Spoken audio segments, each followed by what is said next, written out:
নমস্কাৰ জিকে ভিডিঅ' অসম চেনেলটোলৈ আপোনালোক সকলোকে স্বাগতম জনাইছোঁ। আপোনালোকে ইতিমধ্যে গম পাইছে যে আমি আমাৰ এই চেনেলটোত উচ্চতৰ মাধ্যমিকৰ দ্বিতীয় বাৰ্ষিকৰ ছাত্ৰ ছাত্ৰীসকলৰ বাবে ৰাজনীতি বিজ্ঞান বিষয়ৰ এটা সিৰিজ আৰম্ভ কৰিছোঁ আৰু এই সিৰিজৰ ক্লাছ হিচাপে আমাৰ অলৰেডি এটা চেপ্টাৰ কমপ্লিট হৈছে। গতিকে আজি আমাৰ এই ভিডিঅ'টোত সেই কমপ্লিট হোৱা চেপ্টাৰটোৰ কিছুমান গুৰুত্বপূৰ্ণ প্ৰশ্ন লৈ আহিছোঁ, যিবোৰ প্ৰশ্ন ইতিমধ্যে এক্সামত বহুবাৰ অহা দেখিবলৈ পোৱা গৈছে। আশা কৰোঁ আজিৰ এই সেশ্যনটোৰ পৰা ছাত্ৰ ছাত্ৰীসকল যথেষ্ট উপকৃত হ'ব। গতিকে বেছি সময় আমি নষ্ট নকৰি আহক আজি আমাৰ ডিছকাশ্যনবোৰ আৰম্ভ কৰোঁ। তো ইয়াতে মই কিছুমান শ্বৰ্ট কুৱেশ্যন লৈ আহিছোঁ আৰু লগতে 2 মাৰ্কছৰ কুৱেশ্যনো আছে আৰু লং কুৱেশ্যন কিছুমানো আছে। আজি আমি এই সেশ্যনটোত এই কুৱেশ্যনবোৰ কেনেকৈ ছল্ভ কৰিব লাগে বা কি কি লিখিব লাগিব তাৰ ওপৰত অলপ আলোচনা কৰিম। এনেকুৱা নহয় যে ইয়াত থকা শ্বৰ্ট কুৱেশ্যনখিনি এইখিনিয়ে প্ৰতিবাৰে আহি থাকিব, ইয়াৰ উপৰিও অন্যান্য কুৱেশ্যন আহিব পাৰে। গতিকে শ্বৰ্ট কুৱেশ্যন যিমান বেছিকৈ পাৰি আমি সিমান প্ৰেক্টিচ কৰিব লাগিব। কিন্তু লং কুৱেশ্যন মেক্সিমাম আজি আলোচনা যিখিনি আমি কৰিবলৈ লৈ আনিছোঁ সেই লং কুৱেশ্যনখিনিৰ ভিতৰতে কিন্তু কমন পৰা দেখিবলৈ পোৱা যায় বা এক্সামত মেক্সিমাম এইকেইটা কুৱেশ্যনে ৰিপিট হৈ থাকে। তো আৰম্ভ কৰোঁ আমাৰ প্ৰথমতে শ্বৰ্ট কুৱেশ্যনৰ পৰা। তো আমাৰ প্ৰথম শ্বৰ্ট কুৱেশ্যনটো হৈছে the collapse of which country is known as the collapse of second world. এই কুৱেশ্যনটো অলৰেডি 2019 চন আৰু 2022 চনত অহা দেখিবলৈ পোৱা গৈছে। যে ইয়াতে কুৱেশ্যনটো আমাক দিছে যে কোনখন দেশৰ পতনক দ্বিতীয় বিশ্বৰ পতন বুলি জনা যায়। তো ইয়াৰ আমাৰ শুদ্ধ উত্তৰটো হ'ব ছ'ভিয়েট ইউনিয়ন।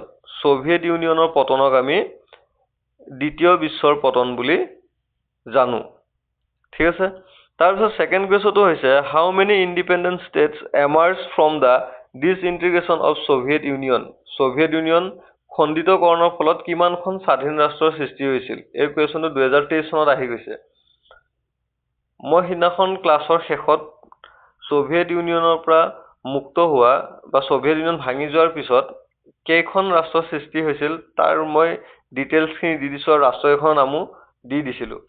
তো তাৰ পৰা আমি ইয়াৰ এনচাৰটো কৰিব পাৰোঁ যে ছ'ভিয়েট ইউনিয়ন ভাঙি যোৱাৰ ফলত বা খণ্ডিতকৰণৰ ফলত 15খন স্বাধীন ৰাষ্ট্ৰৰ সৃষ্টি হৈছিল। এনচাৰ হ'ব 15। তাৰপিছত নেক্সট কুৱেশ্যন দিছে in which year was the Berlin wall demolished. যে কোন বছৰত বাৰ্লিন দেৱালখন ভাঙি পেলোৱা হৈছিল। তো বাৰ্লিন দেৱালৰ বিষয়ে অলৰেডি আমি ডিছকাছ কৰিছোঁ। তো বাৰ্লিন দেৱালখন কেতিয়া ভাঙি পেলোৱা হৈছিল, ইয়াৰ এনচাৰটো হ'ব 1989ত। অ'কে। তাৰপিছত আমাৰ কুৱেশ্যনটো হৈছে in which year was the Berlin wall constructed. এই কুৱেশ্যনটো আহিছে 2026 চনত। তো এবাৰ কুৱেশ্যনটো আহিল বাৰ্লিন ৱাল কেতিয়া ভাঙি গৈছিল, এবাৰ কুৱেশ্যন দিছে বাৰ্লিন ৱাল কেতিয়া নিৰ্মাণ কৰা হৈছিল। গতিকে ইয়াৰ এনচাৰটো আমাৰ হ'ব 1961। ঠিক আছে। আমাৰ ইয়াৰ এনচাৰটো হ'ব 1961।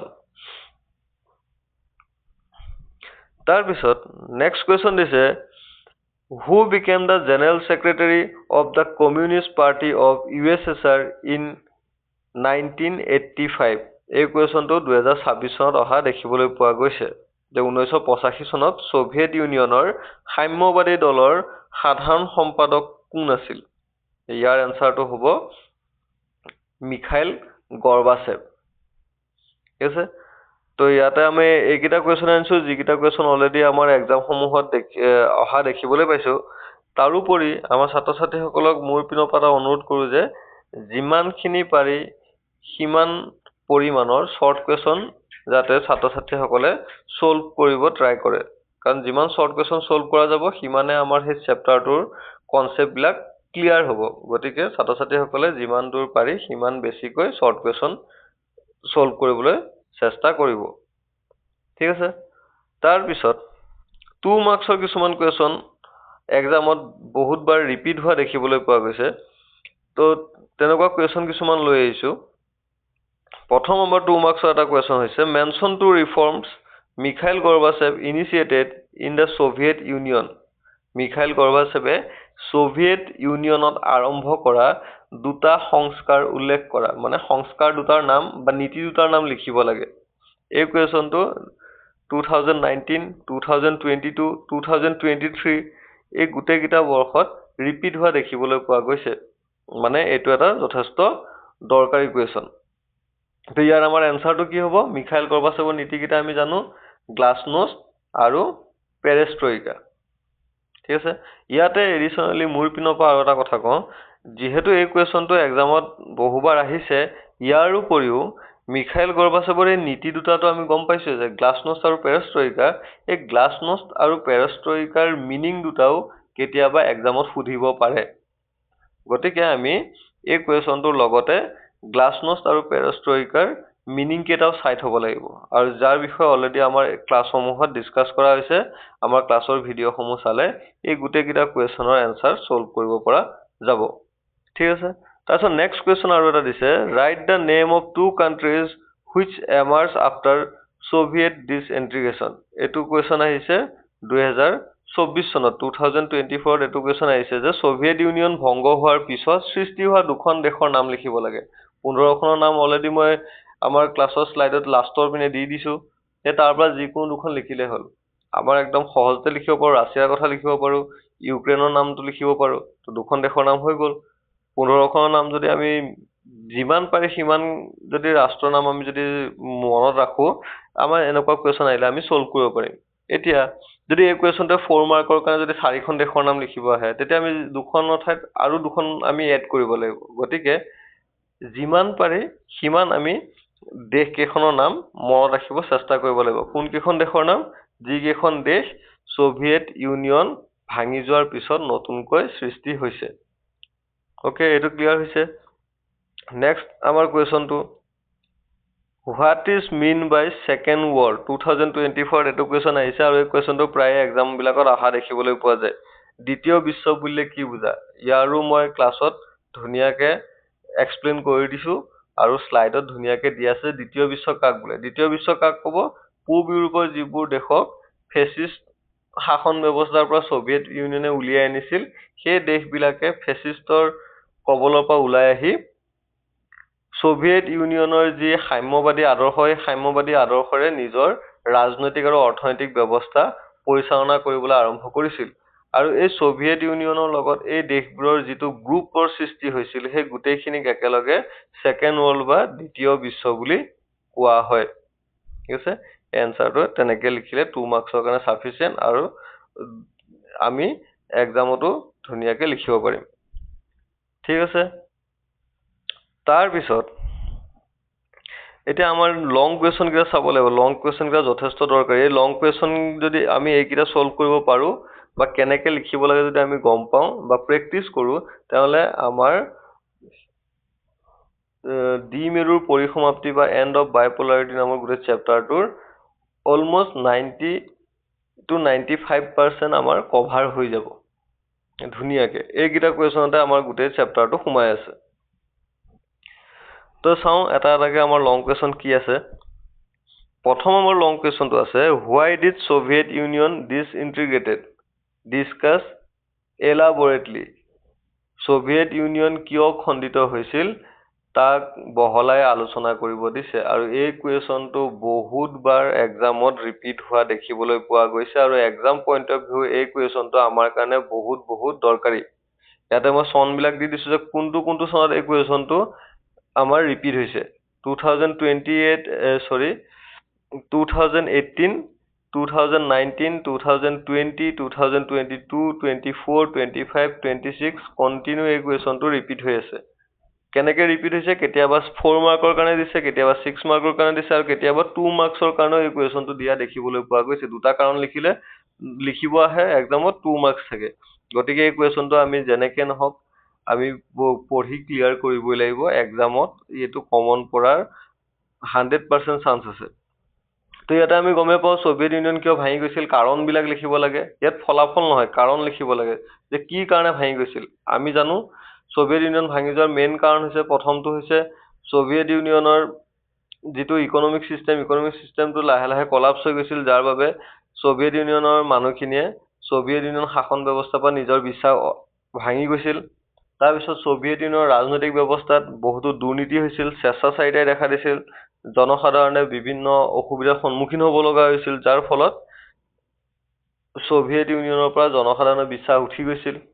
তাৰপিছত ৰাছিয়াই বাকীবোৰ সৰু সৰু ৰাষ্ট্ৰক ডমিনেট কৰিছিল, যাৰ বাবে বাকীবোৰ ৰাষ্ট্ৰ ছ'ভিয়েট ইউনিয়নৰ পৰা ওলাই আহিব বিচাৰিছিল। তাৰপিছত গৰ্বাচেভৰ নীতিকেইটা গ্লাছনোষ্ট, পেৰষ্ট্ৰইকা। গ্লাছনোষ্ট আৰু পেৰষ্ট্ৰইকা ছাকচেছ হোৱা নাছিল। গ্লাছনোষ্ট পেৰষ্ট্ৰইকাক পাব্লিকেও ছাপোৰ্ট নকৰিলে, প্লাছ সাম্যবাদী দলৰ নেতাসকলেও ছাপোৰ্ট নকৰিলে, যাৰ বাবে গৰ্বাচেভৰ নীতিকেইটা ছাকচেছ নহ'ল। এইটো এটা ছ'ভিয়েট ইউনিয়ন ভাঙি যোৱাৰ এটা কাৰণ হিচাপে আমি আলোচনা কৰিছোঁ। তো তেনেকৈ আমি বিভিন্ন পইণ্টবিলাক আমি পঢ়িছোঁ, বিভিন্ন কাৰণ অলৰেডি আমি পঢ়িছোঁ। শ্লাইডত ধুনীয়াকৈ পইণ্ট ৱাইজ গোটেইখিনি বস্তু দিয়া আছে, তাৰ পৰা আমি এই কুৱেশ্যনটোৰ এনচাৰ ধুনীয়াকৈ ছল্ভ কৰিব পাৰোঁ। অ'কে, তাৰপিছত আৰু এটা কুৱেশ্যন আছে, discuss the consequences of disintegration of Soviet Union. Soviet ইউনিয়নৰ ভাঙোনৰ পৰিণামসমূহ বা ফলাফলসমূহ আলোচনা কৰিব লাগে। এই কুৱেশ্যনটো 18 চনত, 20 চনত আৰু 26 চনত ৰিপিট হৈছে। আৰু এই কুৱেশ্যনটো কেনেকৈ আহে, এইটো একেই, ইও 2 মাৰ্কছৰ কাৰণেও কেতিয়াবা আহে আৰু 4 মাৰ্ক 6 মাৰ্কৰ কাৰণেও লং কুৱেশ্যন হিচাপে কুৱেশ্যনটো দিয়ে।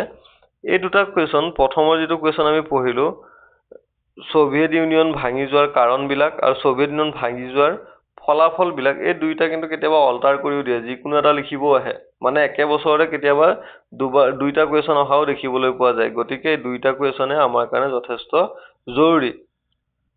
এতিয়া ছ'ভিয়েট ইউনিয়ন ভাঙি যোৱাৰ পৰিণামবিলাক কি আছিল, ফলাফলবিলাক, কনচিকুৱেঞ্চেছ আমি কি পঢ়িছিলোঁ। First, and of cold war, শীতল যুদ্ধৰ সমাপ্ত হ'ল। তাৰপিছত পৃথিৱীত যি অস্ত্ৰ প্ৰতিযোগিতা চলিছিল, এক প্ৰকাৰৰ কম্পিটিশ্যন আছিল, সেই কম্পিটিশ্যনটো লাহে লাহে বন্ধ হৈ গ'ল, কাৰণ ছ'ভিয়েট ইউনিয়ন নোহোৱা হৈ গ'ল। আমেৰিকাৰ লগত তেনেকৈ প্ৰতিযোগিতাত তিষ্ঠি থাকিব পৰা বেলেগ শক্তিগোষ্ঠী নোহোৱা হৈ গ'ল পৃথিৱীৰ পৰা। তাৰপিছত নতুন নতুন ৰাষ্ট্ৰৰ সৃষ্টি হ'ল। তাৰপিছত কিছুমান নতুন ইণ্টাৰনেশ্যনেল অৰ্গেনাইজেশ্যনৰ সৃষ্টি হ'ল, ঠিক আছে। তাৰপিছত নতুনকৈ সৃষ্টি হোৱা যিবোৰ দেশ আছিল, এই দেশবিলাকৰ নিজৰ যিটো আইডিঅ'লজি আছিল, ঠিক আছে, সাম্যবাদী শাসন ব্যৱস্থা তেওঁলোকে ফ'ল' কৰিছিল, তাক বাদ দি পেলাই তেওঁলোক পুঁজিবাদলৈ ৰূপান্তৰিত হ'ল। তো তেনেকৈ আমি যিমানখিনি ফলাফল পঢ়িছিলোঁ, সেই পইণ্টকেইটা ইয়াতে লিখিলে আমাৰ এনচাৰটো কমপ্লিট হৈ যাব, ঠিক আছে। আৰু এই গোটেইকেইটা কুৱেশ্যনৰ কিন্তু এনচাৰখিনি আমি এজ এ ক্লাছ ডিছকাছ কৰিছোঁ। অ'কে, তাৰপিছত চোৱা, আৰু এটা কুৱেশ্যন কি দিছে, অলপমান কুৱেশ্যনটো কনচেপচুৱেল টাইপ দিছে। যদি বুজি পাওঁ, আমি ইয়াৰ এনচাৰটো একদম সহজে কৰিব পাৰিম। Briefly discuss the factor that forced Gorbachev to initiate reforms in the Soviet Union. গৰ্বাচেভক ছ'ভিয়েট ইউনিয়নত সংস্কাৰ আৰম্ভ কৰিবলৈ বাধ্য কৰা কাৰকসমূহৰ বিষয়ে চমুকৈ আলোচনা কৰিব দিছে। তো ইয়াতে কি হ'ব, এইটো কুৱেশ্যন আহিছে আমাৰ 23 চনত। কুৱেশ্যনটো আমি বুজি ল'ব লাগিব। কুৱেশ্যনটো কি কৈছে, গৰ্বাচেভক ছ'ভিয়েট ইউনিয়নৰ সংস্কাৰ আৰম্ভ কৰিবলৈ বাধ্য কৰা কাৰকবিলাক, যে কি কাৰণে গৰ্বাচেভে ছ'ভিয়েট ইউনিয়নত ৰিফৰ্মছ আনিব বিচাৰিছিল, বা গ্লাছনোষ্ট আৰু পেৰষ্ট্ৰইকা যে আনিছিল, সেইকেইটা বিশেষকৈ কি কাৰণে আনিব লগা হৈছিল। তো আমি জানো যে ইয়াৰ এনচাৰটো আমি এনেকৈ লিখিব লাগিব, যে আমি জানো যে ছ'ভিয়েট ইউনিয়নৰ যিটো শাসন ব্যৱস্থা আছিল, সেই শাসন ব্যৱস্থাটো বিশেষকৈ এটা ৰাজনৈতিক দলে বা এটা পলিটিকেল পাৰ্টিয়ে ডমিনেট কৰি আছিল, আৰু সেইটো হৈছে কমিউনিষ্ট পাৰ্টি, সাম্যবাদী দলে। আৰু ছ'ভিয়েট ইউনিয়নৰ 70 বছৰ সেই সাম্যবাদী দলে শাসন চলাইছিল। আৰু এই শাসন চলোৱাৰ ফলস্বৰূপে ছ'ভিয়েট ইউনিয়নত লাহে লাহে কৰাপশ্যন বাঢ়ি গৈছিল, বিউৰ'ক্ৰেটিক ছিষ্টেম আহিছিল, আমোলাতান্ত্ৰিক শাসন ব্যৱস্থা দেখিবলৈ পোৱা গৈছিল, স্বেচ্ছাচাৰিতাই দেখা দিছিলে, আৰু জনসাধাৰণৰ আশা কৰা ধৰণে তেওঁলোকে সা সুবিধা পোৱা নাছিল। প্লাছ দুৰ্নীতিয়ে দেখা দিছিল, প্ৰশাসনিক বিষয়াসকলে বা ৰাজনৈতিক নেতাসকলে কাম কাজবিলাক জনসাধাৰণৰ পৰা লুকুৱাইছিল, ঠিক আছে। তাৰপিছত ৰাছিয়াৰ যি ডমিনেট কৰিব বিচৰা যিটো তেওঁলোকৰ কেৰেক্টাৰ আছিল, যে ৰাছিয়াই বাকীবোৰ ৰাষ্ট্ৰক নিজৰ মতে চলাব আৰম্ভ কৰিছিল, ঠিক আছে, সেইটো আমি লিখিব পাৰোঁ। তাৰপিছত ইকনমিক চাইডটোৰ কথা আমি লিখিব লাগিব যে ইকনমিকেলি ছ'ভিয়েট ইউনিয়ন আমেৰিকাতকৈ উইক আছিল আৰু ছ'ভিয়েট ইউনিয়নে নিজৰ গোটেই দেশখনৰ যিটো ইনকামৰ বেছিখিনি অকল অস্ত্ৰ শস্ত্ৰ কিনা আৰু প্ৰযুক্তিবিদ্যাৰ নামত খৰচ কৰিছিল। জনসাধাৰণৰ কাৰণে তেওঁলোকে বিশেষ এটা গুৰুত্ব দিয়া নাছিল, যাৰ কাৰণে জনসাধাৰণে ছ'ভিয়েট ইউনিয়নৰ পৰা বিশ্বাস হেৰুৱাইছিল। গতিকে তেওঁলোকৰ এই পলিটিকেল চিষ্টেমটো যেনেকৈ বেয়া হৈ গৈছিল বা পলিটিকেল চিষ্টেমটোত যি দুৰ্নীতিয়ে দেখা দিছিল আৰু লগতে ইকনমিক চিষ্টেমটোত তেওঁলোকৰ যি দুৰ্বলতাসমূহ দেখা দিছিল, সেইসমূহ ভাল কৰিবৰ কাৰণে গৰ্বাচেভে সংস্কাৰ আনিবলৈ বাধ্য হৈছিল, যাৰ ফলস্বৰূপে তেওঁ গ্লাছনোষ্ট আৰু পেৰেষ্ট্ৰইকা নামৰ দুটা ৰিফৰ্ম পলিচি ছ'ভিয়েট ইউনিয়নত আনিছিল। তেনেকৈ আমি ইয়াৰ এনচাৰটো লিখিব লাগিব। ঠিক আছে। তাৰপিছত নেক্সট কুৱেশ্যনটো হৈছে হোৱাট ইজ শ্বক থেৰাপি। ইয়াতে অলপ স্পেলিংটো ভুল হৈ আছে, SOCK হ'ব, এইটো K হ'ব। ঠিক আছে। Shock therapy. What is shock therapy?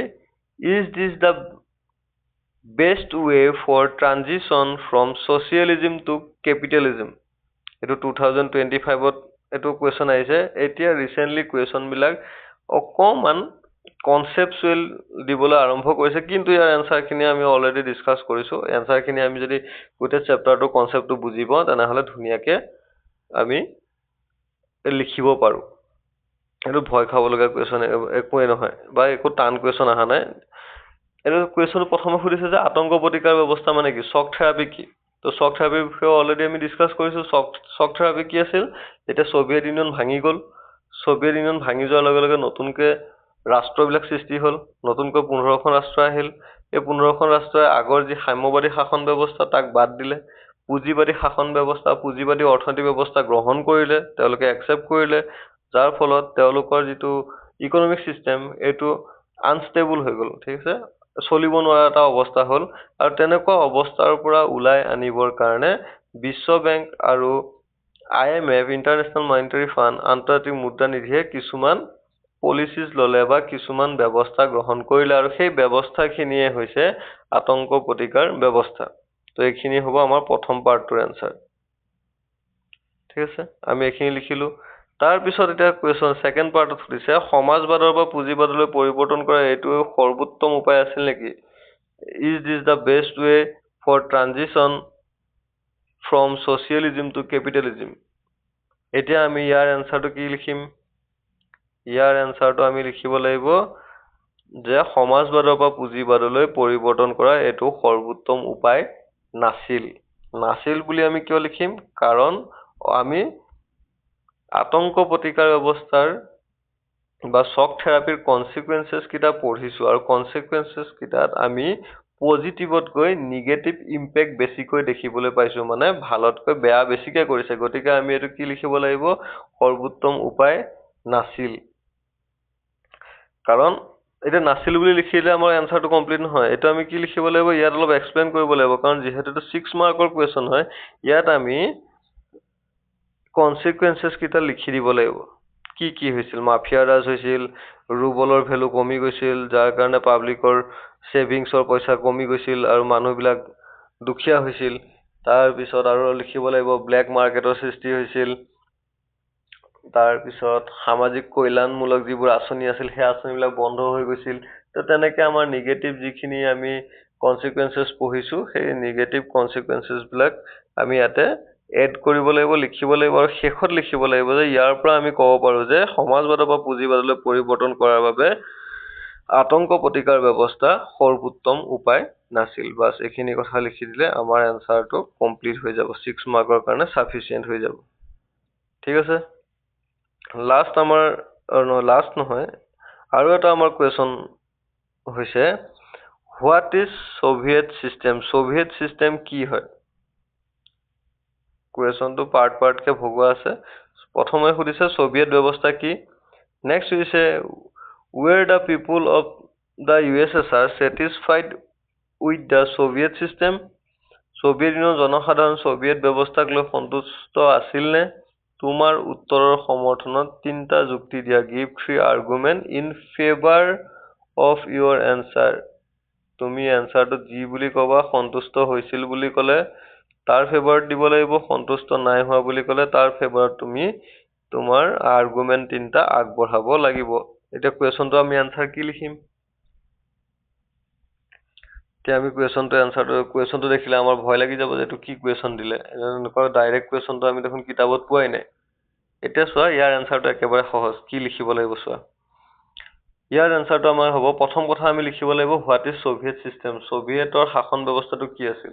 ছ'ভিয়েটৰ শাসন ব্যৱস্থাৰ বিষয়ে অলৰেডি আমি ডিছকাছ কৰিছোঁ। কি আছিল? ছ'ভিয়েট ইউনিয়নৰ শাসন ব্যৱস্থাত সাম্যবাদী দলে শাসন চলাইছিল, 70 বছৰ শাসন চলাইছিল, যাৰ ফলত তাত কিছুমান দুৰ্নীতিয়ে দেখা দিছিল, অৰ্থনৈতিক ব্যৱস্থা দুৰ্বল হৈছিল। গোটেইখিনি কথা আমি ছ'ভিয়েট ব্যৱস্থাত লিখি দিম। তাৰপিছত এতিয়া আমি গম পালোঁ যে যেতিয়া ছ'ভিয়েটত দুৰ্নীতিয়ে দেখা দিব, ৰাছিয়াই ডমিনেট কৰিবলৈ ষ্টাৰ্ট কৰিব, ইকনমিক ছিষ্টেম লাহে লাহে কলাপছ হৈ যাব, এনেকুৱা চিটুৱেশ্যনত পাব্লিকে ছ'ভিয়েট ইউনিয়নক ভাল পাব জানো? অবভিয়াছলি আমাৰ এনচাৰটো কি হ'ব? ভাল নাপাব, মানে সন্তুষ্ট নাছিল। পাব্লিক সন্তুষ্ট হোৱাই নাছিল। পাব্লিকৰ যিখিনি ডিমাণ্ড আছিল, পাব্লিকৰ যিখিনি তেওঁলোকৰ নিডছ আছিল, প্ৰয়োজনীয়তা আছিল, সেইখিনি ফুলফিল ছ'ভিয়েট ইউনিয়নে কৰিব পৰা নাছিল। গতিকে ছ'ভিয়েট ইউনিয়নৰ শাসন ব্যৱস্থাৰ পৰা পাব্লিক বা জনসাধাৰণ কেতিয়াও সন্তুষ্ট নাছিল। এতিয়া তোমাৰ উত্তৰৰ সমৰ্থন যুক্তি দিব লাগিব। যুক্তিকেইটা কি দিম? যুক্তিকেইটা আমি ছ'ভিয়েট ইউনিয়ন ভাঙোনৰ কাৰণৰ পৰা লিখি দিম, যে পাব্লিক তাৰ পৰা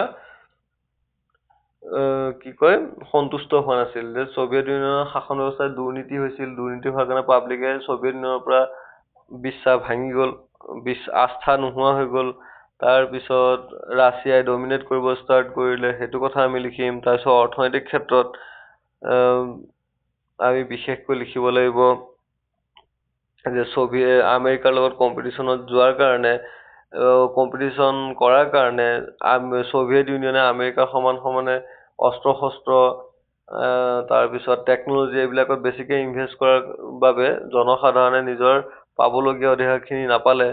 এই গোটেইখিনি কথা আমি ইয়াতে 3টা পইণ্ট হিচাপে আমি লিখি দিম, আৰু আমাৰ এনচাৰটো ইয়াতে কমপ্লিট হৈ যাব। 6 মাৰ্কৰ কাৰণে আমাৰ কুৱেশ্যন এনচাৰটো চাফিচিয়েণ্ট হৈ যাব। ঠিক আছে, এইকেইটা কুৱেশ্যন তোমালোকে বুজি পাইছা? তাৰপিছত আৰু এটা লাষ্ট কুৱেশ্যন মোৰ পিনৰ পৰা ৰাখিছোঁ। যদিও এই কুৱেশ্যনটো দেখা পোৱা নাই, কিন্তু এই কুৱেশ্যনটো যথেষ্ট দৰকাৰী আৰু লগতে আমাৰ exam point of view important হয়। Elaborate a relationship between India and Russia. Bharat ৰাছিয়াৰ সম্পৰ্কটো বহলাই আলোচনা কৰা। এই কুৱেশ্যনটো আমি চাব লাগিব। যদিও এক্সামত এতিয়ালৈকে মই দেখা নাই, তথাপি এই কুৱেশ্যনটো অহাৰ চান্স বহুত আছে, কাৰণ এইটো এনেকুৱা কুৱেশ্যন এতিয়া আমাৰ এক্সামবিলাকত খুব অহা দেখিবলৈ পোৱা যায়। কাৰণ অলৰেডি আমাৰ এক্সামত 2টামান কুৱেশ্যন পাবাই, India Pakistan relation, India China relation, আৰু এই কুৱেশ্যনটো ভাৰত ৰাছিয়া ৰিলেশ্যন। গতিকে এইটো কুৱেশ্যন আমি ভালদৰে পঢ়ি থ'ম। 4টা পইণ্ট হিচাপে আমি অলৰেডি ক্লাছত ডিছকাছ কৰিছোঁ। আমি ভাৰত ৰাছিয়াৰ সম্পৰ্কটো চাব গ'লে ৰাজনৈতিক, পলিটিকেলি চাব লাগিব, ইকনমিকেলি চাব লাগিব, তাৰপিছত মিলিটাৰী ৰিলেশ্যন হিচাপে আমি এইটো চাব লাগিব, আৰু লাষ্টত কালচাৰেল ৰিলেশ্যনটো চাব লাগিব। 4টা পইণ্ট অলৰেডি ডিছকাছ কৰিছোঁ। এই কুৱেশ্যনটো সেই 4টা পইণ্টৰ পৰা লিখিলে তোমালোকৰ এনচাৰটো হৈ যাব। ঠিক আছে, আৰু এইকেইটাই আছিল আমাৰ আজিৰ ছেশ্যনটোৰ ইম্পৰ্টেণ্ট কুৱেশ্যন।